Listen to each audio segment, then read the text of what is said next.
Today's bite-sized episode is sponsored by AG1, one of the most nutrient-dense whole food supplements that I've come across, and I myself have been drinking it regularly for over 5 years. It contains vitamins, minerals, probiotics, prebiotics, digestive enzymes, and so much more, and can help with energy, focus, gut health, digestion, and support a healthy immune system. If you go to drinkag1.com/live more, they are giving my listeners a very special offer, a free 1-year supply of vitamin D and 5 free AG1 travel packs with your first order. See all details at drinkag1.com/live more. Welcome to Feel Better, Live More Bite Size, your weekly dose of positivity and optimism to get you ready for the weekend. Today's clip is from episode 332 of the podcast with clinical psychologist Dr. Ramani Duversala.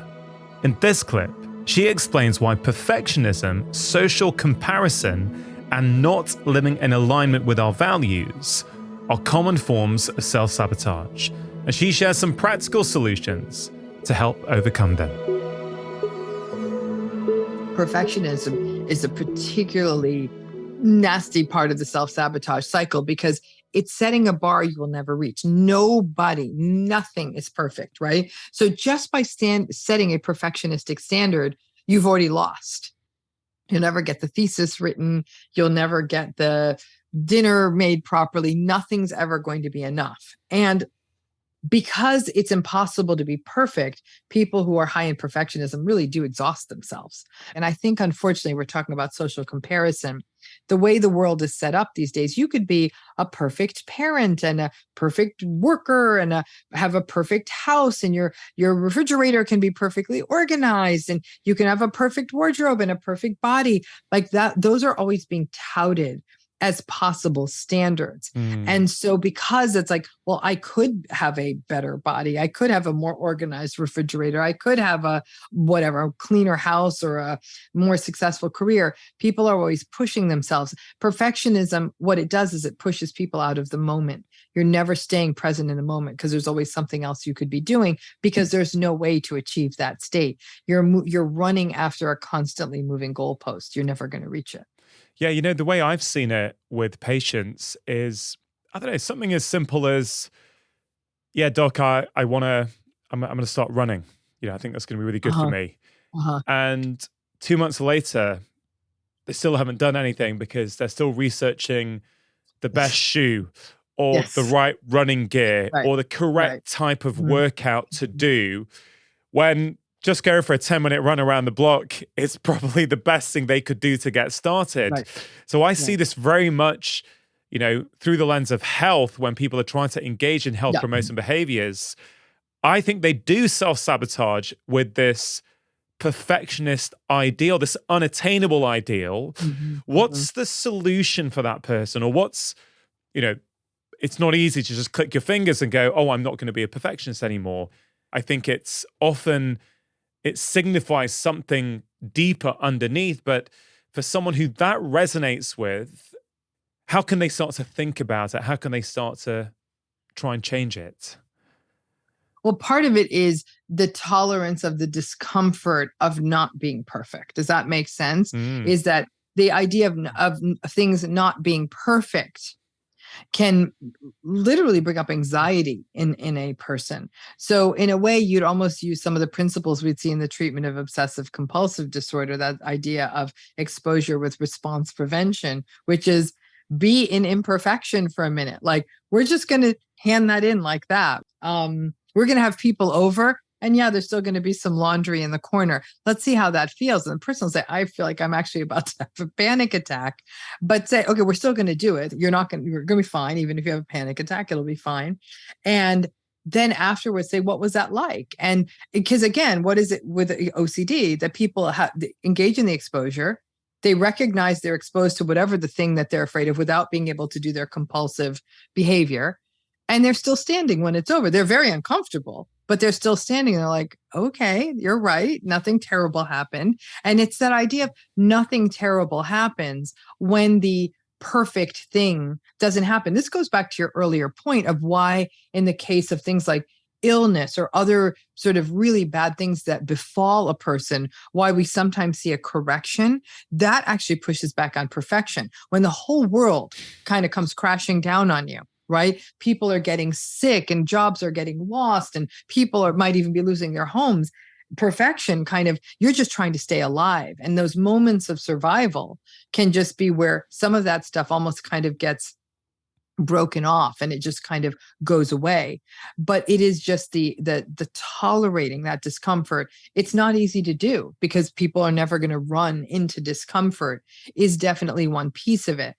I think another is also for people to get perspective and hearing the truth from other people. No, I hate to say it. We live in a world where a lot of people aren't telling the truth of their lives. And they're like, I've got it all figured out. I'm happily married and I have a beautiful home and I run every day and I do this and I do that. And I'll tell you that one thing I'm very transparent about is what an absolute mess I am with people. I don't mean that in a disparaging way to myself, but like I am highly disorganized. I struggle with certain kinds of relationships. I think that when we can hear people really be open and honest, I think this idea of the therapist of having it all together, it's a very, very, very dangerous trope. Like I'm somebody who has had a lot of issues with toxic relationships in my life. I've had experienced trauma and I see how even little things about myself. I was telling someone the other day, I can never sit in the middle of an auditorium. I always have to sit on the end or I will sit on the floor because I have panicky thoughts when I can't get out of a space quickly because of my own trauma history. And so I'm the kind of bizarre looking woman who's like, I don't care if I can't hear or see, but I'm on the aisle now, so I'm okay. And so I think that when we start hearing other people's stuff, especially people that we might value or admire, all of a sudden it humanizes this idea that nobody's really perfect. And I think that we live in a world where we've almost fetishized people who seem to have it all together, right? And people don't feel good when they see that. It's not that they want other people to be suffering, but nobody's got it all together. And I think sadly, social media does fetishize these people who seemingly have it all together. And I can guarantee you they don't. So that's another piece of this too, is recognizing that nobody does. That's that common humanity. That's such an essential part of self-compassion. You sharing that was really powerful. I think the more people who share the realness, the things that they're struggling with, not oversharing, which of course can be problematic, but just sharing some of those things, I think it helps the world actually be a more compassionate place. Absolutely. None of us are perfect. All of us have a thing, as it were. And I think that what we try to do too much is we try to create the mythology of people who don't have, people who have no thing, right? And it's a dangerous trope because it fosters that sense of it can be perfect. So I imagine comparing ourselves to others was also a problem 20 years ago, pre-social media. But I suspect it's got immeasurably worse. Oh, I've had the tremendous privilege of training and practicing as a therapist before there was ever social media. Okay. And now I'm practicing with it. And I have to tell you, those of us who have been in this game long enough to understand those bookends, it's like the difference between living in a life, then an asteroid hits the earth, and then living in a new life. Like it wasn't overnight. But when I think back to the ways we were grappling with some of these issues, you're absolutely right. Social comparison has always been an issue. Before, it might have been a person compared themselves to their neighbor and the neighbor's new car, or a cousin and the cousin's new job, or a classmate or a friend. The person will give you an example, Rangan. A person will want to lose weight. Okay.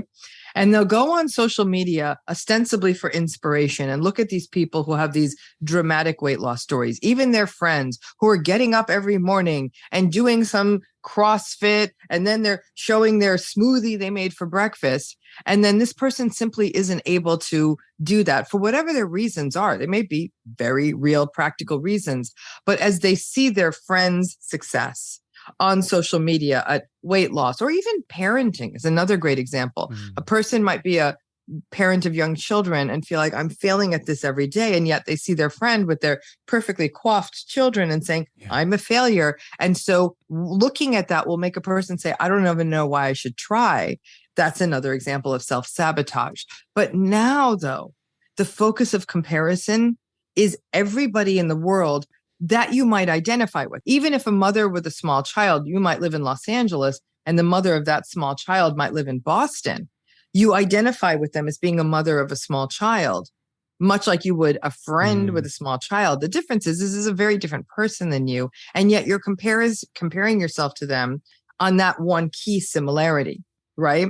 And so what this has done is it has caused a tremendous distortion and a tremendous anxiety. Whether the social comparison is happening in an online space, in your own peer group, in your family group, in your community, what it does, it sets up sort of you're now using the barometer as something outside of yourself. Human beings are a social species. We are going to use other people as sort of a touchstone. But when we over rely on that, then what ends up happening is we start living in service to what we think the world wants us to look like, the world expects us to do, what we think the world is telling us, for example, good parenting is, instead of sort of saying, well, this is my family, these are my children, this is what works for us, even if it may not be what works in the world. And I think that the ability to sort of separate oneself and identity from what the world is demanding from them, that's a kind of a tall order. But when people try to do what they think the world wants, right? I have to take the vacation to this place and stay in this hotel and do this activity because this is what looks good. I'm like, is that the vacation you really want to take? And then that's almost a self-sabotage of the precious amount of vacation time they have, that now they've tried to go and do what they think someone else wants them to do. And they've lost a really important restorative recreational time. It can apply to anything, but the level of social comparison people are engaging in is really resulting in a lot of distress in all ways. Instead of people saying, what matters to me? It may not be the same as what sort of I'm being told matters to the world at large. You know, Dr. Ramani, what can people actually do? Because it's easy to say to people, don't compare. Right. It's not good for you. We all know when we compare too much, it doesn't feel good. Yet these platforms are so, I don't know, they're so tempting for so many of us. What do you practically do with people who are falling into that trap? I think that the place to begin is not to tell people to not socially compare, but to actually drill down into themselves and very intentionally, honestly, even once a day, to ask themselves the question, who am I? What do I stand for? What am I about? They seem like such simple questions. You can do them while you're sitting on a bus, on a subway, in the car, taking a walk. Look, who are you? Like what is your you? You know, what matters to you? And all of a sudden, it doesn't matter. It doesn't matter if you're trying to shoot for something extraordinary or ordinary or everything in the middle. When you do that, you may catch yourself and saying, it's really sort of the model of keeping up with the Joneses. I was so focused on keeping up with the Joneses that what I'm about is, a person might say, I'm about family. And actually, I don't really care that I have a big car if I'm able to get home by 4:30 and spend time with my children. Someone else will say, I'm a teacher and I'm really about teaching. And maybe I'm not doing this and this or whatever, but that's what I've signed up to do, or whatever it is a person does. I'm a storyteller, whatever. And it's funny. I can only give this from a personal example, but I was recently in a situation where I was being told, you're not doing enough of this, Ramani, and you're not doing enough of that, and you could be doing this, and you could be doing that, and actually was really anxious about it in the last few days. And when I woke up this morning with my procrastinated rush, I did in the shower reflect on this idea of, Ramani, what are you about? Like, what is it you set out to do? And when I did that, it became a recalibration of, actually, you are doing what you set out to do. Perhaps if you did what these other people were doing, you'd make more money, you'd have more notoriety. But I'm like, do you need those things? I'm like, anyone wants a little more money, but more money, more headaches. I'm able to pay my mortgage. I've got a car, I've got food in the house. And so I thought, before you get pulled in that direction, pay attention to whether you're living in alignment. And I actually don't think a lot of people have ever asked themselves that question of who are you and what are you about? Because the more of that you do, it does create a little distance between yourself and the social media. And you're able to say, I see that this person is doing this, and that's great. I'm happy that they're doing X, Y, or Z. I'm doing what I want to do. And then all of a sudden, you're able to actually occupy more of a co-located space of they're doing that. That's different than me. Sometimes we may even wonder if I had taken that path or what would this be like? But then also, I even with my own clients, I'll say, let's do a little bit of guided imagery work.